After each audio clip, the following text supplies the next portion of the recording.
اگر جنگ میں اڑ جاتے تھے، پاؤں شیروں کی بھی میدان سے اکھڑ جاتے تھے، اور تجھ سے شرکس ہوا کوئی تو بگڑ جاتے تھے۔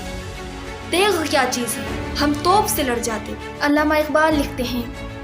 کہ کیوں سیاہ کار بنوں، سودے فراموش رہوں، نالے بلبل کے سنوں اور ہماتن گوش رہوں۔ ہم نوا میں بھی کوئی گل ہوں کہ خاموش ہوں، جرات آموز میری تاب سکھن ہے مجھ کو، شکوہ اللہ سے خاکم بدہن ہے مجھ کو، ہے بجا شیوہ تسلیم میں مشہور ہیں ہم، قصہ درد سناتے ہیں کہ مجبور ہیں ہم، ساز خاموش ہے فریاد سے معمور ہیں ہم، کہ نالا آتا ہے اگر لب پہ تو معذور ہیں ہم،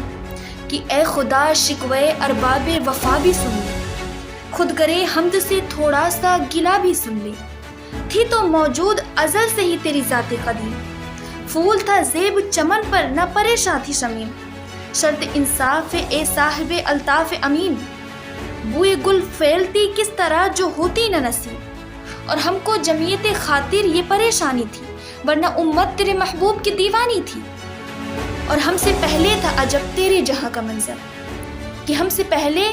عجب تھا تیرے جہاں کا منظر، کہیں مسجود تھے پتھر تو کہیں معبود شجر، اور خود کرے پے کرے محسوس تھی انسان کی نظر، اور مانتا پھر کوئی اندیکھے خدا کو کیوں کر، اور تجھ کو معلوم ہے لیتا تھا کوئی نام تیرا، قوت بازوئے مسلم نے کیا کام تیرا، اور بس رہے تھے یہیں سلجوق بھی توراکی بھی،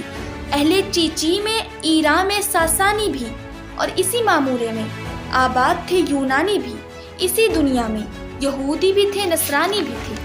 پر تیرے نام پہ تلوار اٹھائی کس نے، بات جو بگڑی ہوئی تھی وہ بنائی کس نے، تھے ہمیں ایک تیرے مارکے آراواں میں،